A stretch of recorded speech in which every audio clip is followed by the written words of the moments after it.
नमस्कार, कंज्यूमर अड्डा में आपका स्वागत है। मैं हूं मनोज श्रीवास्तव और आज हम बात करेंगे दवाओं की कि जो ज़रूरी दवाएं हैं वो आप सस्ते में कैसे पाएं। ये कोई नई बात नहीं है। दरअसल हमारे देश में जो ड्रग प्राइसिंग सिस्टम है उसका एक पहलू है। सरकार ये कोशिश करती है और सैद्धांतिक रूप से हम ये मानते हैं कि जो दवाएं ज़रूरी हैं, ज़्यादातर आबादी के लिए ज़रूरी है, वो लोगों को सही दाम पर मिल पाएँ। तो ये बात हम इसलिए कर रहे हैं क्योंकि NLEM जो है वो जारी हुई है, national list of essential medicines 2022। इस साल की जो NLEM है वो जारी हुई है, 3-3 साल के अंतराल पर जारी होती है। कोविड के चलते देरी हुई थी। इसमें 27 कैटेगरी की 384 दवाएं अपडेटेड लिस्ट में इस वक्त मौजूद हैं। इसमें 34 नई दवाएं आई हैं और 26 दवाएं इससे बाहर की गई है जो लिस्ट इस बार आई है उसमें। और अब इस लिस्ट की खासियत ये है कि या आधार जो बेसिक फिलॉसफी है वो ये है कि अधिकांश लोगों को ये दवाएं काम आती है। बड़े हेल्थ चैलेंजेस जो हैं हमारे सामने एज अ कंट्री, उनको डील करने में मदद करती है और मकसद ये है कि सही दाम पर और सही मात्रा में, यानी जितनी आपको जब ज़रूरत हो ये मिल जाए। प्राइस कंट्रोल में ये दवाएं रहेंगी। ये भी इस बात से इंश्योर होता है कि ये इस लिस्ट में ये दवाएं हैं। अब सवाल ये है कि क्या है सिस्टम असल में हमारे देश में दवाओं के प्राइसिंग का। तो करीब 1.5 लाख करोड़ से ऊपर का कारोबार है दवाओं का और ये जो है ये बाकी चीज़ों की तरह डिमांड सप्लाई से ही तय नहीं होती है दवा की कीमतें, बल्कि डिमांड सप्लाई से तय नहीं होती है। ड्रग प्राइस कंट्रोल ऑर्डर है इसका जो कानूनी आधार है। और इससे पहले जो हम बात कर रहे थे लिस्ट की, तो जो NLEM में लिस्ट में जो दवाएं हैं उन पर उनकी कीमत पर सीलिंग लागू होती है एसेंशियल ड्रग्स पर। NPPA है वो अथॉरिटी जो तय करती है कि इसकी सीलिंग क्या होगी। कीमत तय नहीं करती है बल्कि एक सीलिंग तय करती है कि अधिकतम कीमत क्या हो सकती है। और वो जो सीलिंग है वो आधारित होती है होलसेल प्राइस इंडेक्स पर। इसमें भी कुछ जो चुने हुए ब्रांड्स है उसको कंसीडर किया जाता है। नॉन शेड्यूल्ड ड्रग्स जो है, यानी जिन पे सीलिंग नहीं लगनी है, वो सीलिंग से बाहर है, मतलब जो लिस्ट में नहीं है दवाएं वो सीलिंग से बाहर है और उन पर सालाना 10% मैक्सिमम 10% का एक ब्रॉड उसमें दायरा रखा गया है कि 10% तक दवाएं बढ़ सकती है और इसमें तमाम तरह के कंसिडरेशंस भी होते हैं। तो ये है बेस लाइन हमारे ड्रग प्राइसिंग सिस्टम का। तो आज इसी पर हम बात करेंगे कि ये जो नई लिस्ट आई है इसमें, इस लिस्ट में आम इंसान के लिए क्या टेक अवेज हैं और जो ओवरऑल प्राइसिंग मैकेनिज्म है देश का वो कैसा है और उस पर इसका क्या असर पड़ेगा। और ऐसे भी जो दवाएं हम ले रहे हैं उनकी प्राइसिंग में के क्या क्या पहलू है उसको भी इसी बहाने हम थोड़ा समझने की कोशिश करेंगे। अपने पैनल से आपको मिलाते हैं। हमारे साथ हैं National Standing Committee on Medicine के vice chair professor YK Gupta, Max अस्पताल के director pulmonology doctor Prashant Saxena, Hinduja अस्पताल में consultant critical care doctor Khusrav Bajan और गुफिक बायोमेडिकल के CEO डॉक्टर देवेश दास। आपका बहुत बहुत स्वागत है सभी का। सबसे पहले डॉक्टर भजन आपसे हम शुरुआत करना चाहेंगे। थोड़ा हमारे दर्शकों की तरफ से सोचिए, दवा के बारे में कंज्यूमर कहते हुए भी थोड़ी सी हिचक होती है मन में क्योंकि हम स्पेशल ट्रीटमेंट इसको देते हैं। ये जो नई लिस्ट आई है इसमें क्या टेक अवेज आप देख रहे हैं? जी नमस्कार। बेसिकली एक पेशेंट के नज़रिए से देखा जाए तो ये सब मेडिकेशंस जो होती है, दवाई बोलो या इंजेक्शंस बोलो, वो मेनली असेंशियल और इमरजेंसी मेडिकेशंस के बीच में मैं बात करूंगा। तीनों चीज एक मंत्र है जो ये मेडिसिन्स को पेशेंट के लिए अच्छा सक्सेस लाता है उनका ट्रीटमेंट में। और फर्स्ट मंत्र है कि it should be available. So availability, affordability and reliability, ये तीन अगर हम मद्देदम रख रहे हैं तो उसकी वजह से हम एकदम पेशेंट को सही मात्रा में मेडिकेशंस और अफोर्डेबिलिटी में दे सकते हैं। इंग्लिश में एक कहावत है कि यू गेट व्हाट यू पे फॉर। सो इंडिया में एक कंसेप्ट होता है कि अगर कोई मेडिकेशन बहुत सस्ती है तो शायद वो स्टैंडर्डाइज नहीं है, रिलायबल नहीं है। तो अथॉरिटीज से, गवर्नमेंट से, हेल्थ मिनिस्ट्री से मैं यही गुजारिश करूंगा कि अफोर्डेबल बनाइए, but at the same time उसको रिलायबल भी बनाइए, ताकि हर एक पब्लिक को आसानी से ये ड्रग पहुंचाया जा सके। So that is very important. जी डॉक्टर दास, ये बताइए कि जो सिस्टम है ड्रग प्राइसिंग का अपने यहाँ ओवरऑल कुल मिला जुलाकर, हम अभी मार्केट ड्रिवन नहीं है, कंट्रोल्ड है। अब वो किस हद तक सक्सेसफुल है नहीं है उस पर चर्चा हो सकती है, लेकिन जो पूरा सिस्टम है वो अगर मार्केट ड्रिवन नहीं, और इंडस्ट्री इसकी मांग करती रही है कि मार्केट ड्रिवन हो तो शायद पेशेंट के फेवर में जाए। आपके क्या विचार है, और अभी जो अपडेटेड लिस्ट आई है इस पे आपके क्या कमेंट्स हैं? Yes, thank you very much. Actually इसमें आप जो मुझे क्वेश्चन पूछा, इसका मैं दो पार्ट में आंसर दूंगा। नंबर वन, NLEM 2022 जो लिस्ट आई है 384 ड्रग्स का, this is the actually 6th list. हमारा अगर आप हिस्ट्री देखेंगे तो 1996 में पहला लिस्ट आया था जिसमें 279 products were listed. After that हम लोग 2003 में एक लिस्ट आया जिसमें 354 ड्रग्स था। 2011 में 348 ड्रग था। 2015 में 376 ड्रग था। और बहुत लोगों को ये जानकारी नहीं है, लास्ट ईयर 2021 4 सितंबर एक एक्सटेंडेड NLEM लिस्ट आया था, उसमें 399 प्रोडक्ट्स था। ओके। सो अगर हमारे पास अभी 384 प्रोडक्ट का लिस्ट आया, मतलब देयर आर मेनी ड्रग्स जो डिलीट हुआ, कुछ ड्रग्स एडिशन हुआ। Normally onco product, life saving antibiotic, sometimes vaccine, ये प्रोडक्ट ऐड होता है। सो एक डायनामिक लिस्ट है, there is no permanent list. So ये डायनामिक लिस्ट जो बनता है for the society, for the common man, and depending many situations. So to me this is a very well move by the government depending upon this situation. And मैं इसको मैं thanks बोलना चाहता हूँ as a pharmaceutical company representative also, as a general citizen of the country also. Number one. Number two, what you have told, there are two types of drug. एक तो होता है जो ओरल ड्रग होता है, जो आम पेशेंट्स को लगता है रेगुलर बेसिस पे, जो हॉस्पिटलाइज नहीं रहता। उसमें एक्यूट ड्रग भी रहता, जो मान लीजिए किसी को बुखार हुआ, किसी को एक्यूट डिजीज हुआ, और कुछ क्रॉनिक रहता है, जैसा किसी को हार्ट डिजीज है, किसी को डायबिटीज है, किसी को हाइपरटेंशन है। तो ये जो ओरल मेडिसिन है ये भी DPCO में आता है, ये भी NLEM में आता है।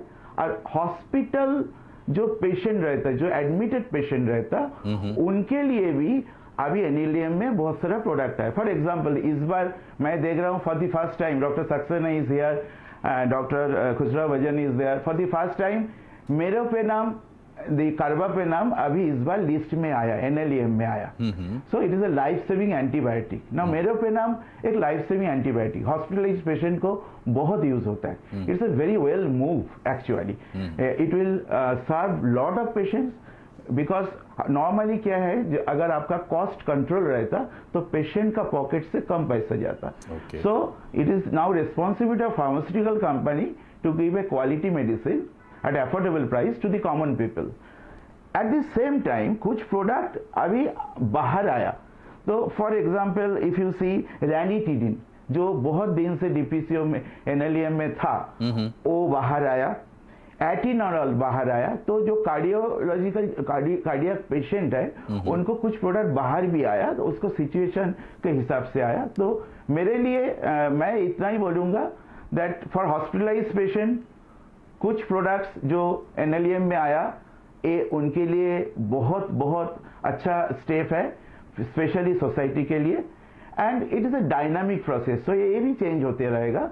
तो ये स्टेप बहुत अच्छा स्टेप है and it will help the entire society. Okay, doctor Saxena ये बताइए कि देखिए, सरकार ने भी इसको इस तरीके से प्रेजेंट किया, थोड़ा कम्बरसम भी है जो पूरा प्राइसिंग मैकेनिज्म है, और एकदम बहुत ट्रांसपेरेंट नहीं है, कम से कम आम इंसान के लिए वो नहीं समझता नहीं है कि किस तरीके से इसकी प्राइसिंग होती है। लेकिन सरकार ये कह रही है कि इससे दवाएं सस्ती होंगी, लिस्ट में जो दवाएं दी है वो सस्ती होंगी, और ओवरऑल भी जो पूरा मार्केट है उस पर इस तरीके का इसका असर पड़ेगा। आपको क्या लगता है दवाओं की प्राइसिंग के बारे में, इस लिस्ट की क्या इंपॉर्टेंस आम मरीज के हिसाब से देखी जा सकती है? आई थिंक इट्स बहुत अच्छा मूव है गवर्नमेंट का कि उन्होंने प्राइस कंट्रोल किया हुआ है। ये कोई नया काम नहीं है, काफ़ी समय से ही चल रहा है। मेरे लिए एज अ प्रिस्क्राइबर इम्पॉर्टेंट ये है कि कॉस्ट तो अगर पेशेंट को कम देनी पड़ रही है तो बहुत फ़ायदा होता है गरीब लोगों का, लेकिन साथ में मेरे लिए इम्पॉर्टेंट ये भी है कि ये दवाई जो मैं लिख रहा हूँ या जेनरिक मेडिसिन में लिख रहा हूँ, जिसका मतलब कि कोई ब्रांड नहीं है इसका, वो दवाई कितनी पोटेंट है, क्या वो स्टेबल है, क्या उसकी क्वालिटी अच्छी है, क्या ये उसी प्रोसेस से आई है जो प्रोसेस स्टैंडर्ड जो या बड़ी कंपनियां फॉलो करती हैं। मेरे लिए ये बहुत इंपॉर्टेंट है। And at the end of the day I am not very confident in generic medicine, just because of the simple reason कि जो एक क्वालिटी कंट्रोल है, मुझे लगता है अभी भी उसमें लैक है। हमें नहीं मालूम कि ये जेनरिक मेडिसिन कितनी एफिकेशियस है या कितनी इनमें पोटेंसी होगी, और ये एक कम्युनिकेशन गैप बोल सकते हैं या फिर रेगुलेटर और हेल्थ केयर प्रोवाइडर के बीच में एक इंफॉर्मेशन गैप है जो कि एक भरना चाहिए, तभी ये सक्सेसफुल होगा। अदरवाइज आप मेडिसिन अगर कम प्राइस की कर दोगे तो इफ़ द प्रोवाइडर या प्रिस्क्राइबर अगर कॉन्फिडेंट नहीं है तो वो कोई और मेडिसिन प्रिस्क्राइब कर देगा। He has to be confident कि what I am prescribing is good for my patient, because every doctor wants the patient to get the best medicine at the least affordable cost. जी, और ये logical है, every doctor should also.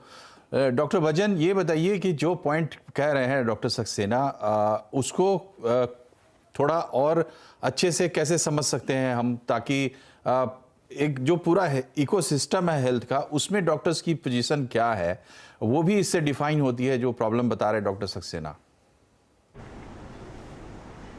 Doctor Saxena ने बहुत अच्छी तरह से समझाया है, सो मैं खाली ऐड करूंगा कि मेडिकेशंस जो ये लिस्ट में है वो बहुत इंपॉर्टेंट है। और एक मेरोपेनम जिसका जिक्र किया है डॉक्टर देवेश ने, वैसे ही एक एग्जाम्पल लो तो एक अस्पताल में जहां मैं काम करता हूं 30 टाइप्स के इन द कंट्री या दूसरे कंपनीज बनाते हैं मेरोपेनम।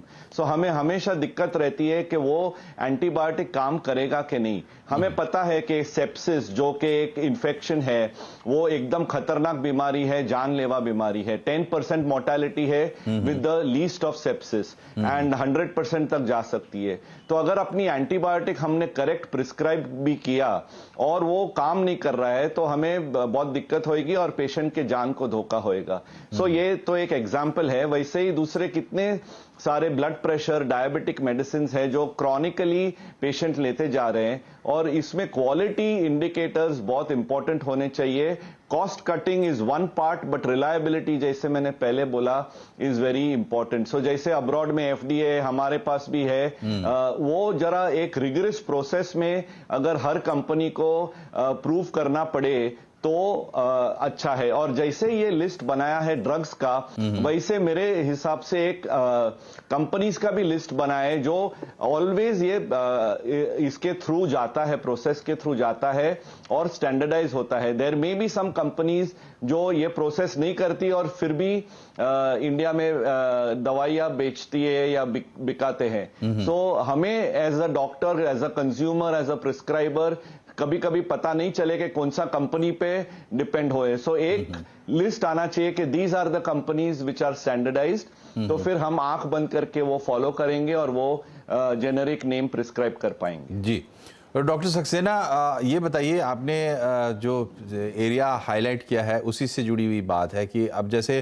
FDA है, FDA को लोग देखते हैं, आपके लिए जब आप इंडिया में बैठ के कोई दवा प्रेस्क्राइब करते हैं तो आपके लिए क्या गाइडिंग इंस्टीट्यूशंस या प्रिंसिपल्स या कहाँ से आप ये समझते हैं कि इस दवा पर आपको भरोसा करना चाहिए? आई थिंक बहुत ही अच्छा सवाल है और बहुत ही कठिन जवाब भी है इसका, क्योंकि हम लोग एक मेडिकल एजुकेशन में एक प्रोसेस से निकल के आते हैं जिसमें कि हमारी MBBS की पढ़ाई होती है, MD की पढ़ाई होती है, और इस करिकुलम में हमें दवाइयों के ओरिजिन के बारे में या दवाइयों के मैन्युफैक्चरिंग के बारे में हमारी पढ़ाई बहुत लिमिटेड होती है। तो जब हम मार्केट में आते हैं और जब हमें पता लगता है कि ये दवाइयाँ हैं, तो हमारा जो मेन हमें जो पता लगता है कि जो लीडर्स हैं, जो हेल्थ केयर जो बड़ी कंपनियां हैं, वो हमें बताती हैं या उनके हमें प्रोसेस समझ में आते हैं कि ये इस प्रोसेस से अप्रूव होके आई है, और हम ये मानते हैं कि ये जो कंपनियां हैं ये स्टैंडर्ड फॉलो कर रही हैं, क्योंकि ये मोस्टली इंटरनेशनल कंपनी होती हैं जो कि इंडिया में भी हैं, और हम उसी बेसिस पे, उसी विश्वास पे हम वो प्रिस्क्राइब करना शुरू करते हैं दवाइयाँ। And definitely end of the day हमें हर मॉलिक्यूल को असेस करना होता है, हमें मालूम होता है कि इसका रिस्पॉन्स अच्छा आ रहा है, पेशेंट मेरा ठीक हो रहा है, तो वो कॉन्फिडेंस स्ट्रांग होता जाता है। But generally speaking we stick to very rigorous, हमारा भी प्रोटोकॉल होता है कि हम बहुत ही स्टैंडर्डाइज कंपनीज और उनकी दवाइयाँ लिखते हैं, और जो भी दवाई इंडिया में आती है वो अप्रूव होकर ही आती है। You can not sell any medicine without approval through the regulatory agencies. So हमें मालूम है अप्रूवल है, बट हमारे सामने क्वेश्चन ये है कि क्या ये दवाई, जैसे डॉक्टर खुसराव ने बोला 200 लोग बना रहे हैं यही दवाई, क्या ये सारी दवाइयाँ बराबर हैं? ये एक बहुत बड़ा क्वेश्चन है जिसका जवाब देना बहुत कठिन है। तो इसलिए हमें स्टिक करना पड़ता है जो मेजर प्लेयर्स हैं, जिनको हमें लगता है कि ये स्टैंडर्डाइज प्रोसेस से आ रहे हैं, जिनकी फैक्ट्रीज हैं जो अपना बना रहे हैं, तो हमें उसको गवर्न करते हुए हमें उसी पे विश्वास रखना पड़ता है। जी, तो क्या जो मेजर प्लेयर्स हैं अभी पूरा सिस्टम उनके फेवर में है? दूसरी बात ये है कि हमने कहानी शुरू की थी कि भाई सस्ते में ले जाओ मैं जो ज़रूरी दवाएं हैं वहाँ से, और फिर हम इसमें आ गए कि विश्वास कैसे बनेगा। तो दरअसल पूरा जो सिस्टम है इलाज का, जिसका एक बड़ा हिस्सा है दवाएं भी, और इसके अलावा हज़ारों चीज़ें हैं, हज़ारों डायनेमिक्स है उसके, इसलिए इसको शॉर्ट करना बहुत ज़रूरी है। और उसी दिशा में हम ये देख रहे हैं कि काफ़ी प्रगति देखने को मिल रही है पिछले 20-25 साल में। डॉक्टर दास ने आपको बताया कि 1996 में पहली लिस्ट आई थी और अब हम 2022 में बैठे। तो कैसे ये पूरा इकोसिस्टम काम करता है और आपको बेहतरीन से बेहतरीन क्वालिटी की दवा और सही दाम में, उचित दाम में, वो कम होगी या ज़्यादा होगी वो कई चीज़ों पर निर्भर करेगी, लेकिन उचित दाम में आप तक पहुँचे, कैसे पहुँचे, इस पर बात करेंगे। छोटे से ब्रेक के बाद बने रहिए हमारे साथ। ब्रेक के बाद एक बार फिर से आपका स्वागत है। आज हम बात करें कि ज़रूरी दवाएं सस्ते में पाएं, क्योंकि सरकार ने national list of essential medicines जारी की है, अपडेटेड लिस्ट। हर 3 साल में अपडेट होती है कायदे से।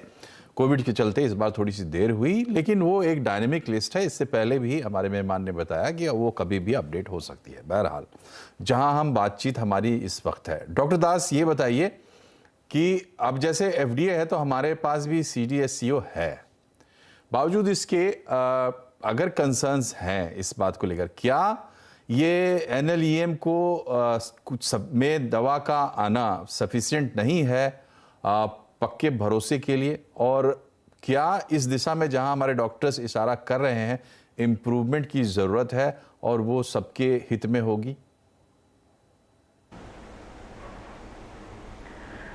देखिए, मैं तो एक थोड़ा अलग लाइन से ये बात करूंगा as a caretaker of pharmaceutical industry and as a citizen also. Doctor Saxena and doctor Wajan ने जो बात किया regarding the quality products, and भरोसा चाहिए हमको quality product, and it should be effective, it should be within the pocket and budget of the patient. That is the essence of the entire pricing policy, you know. The quality cannot be compromised for life-saving products and the drugs, that is the medicines. इसमें कोई compromise नहीं होना चाहिए. तो इसलिए हमारा जो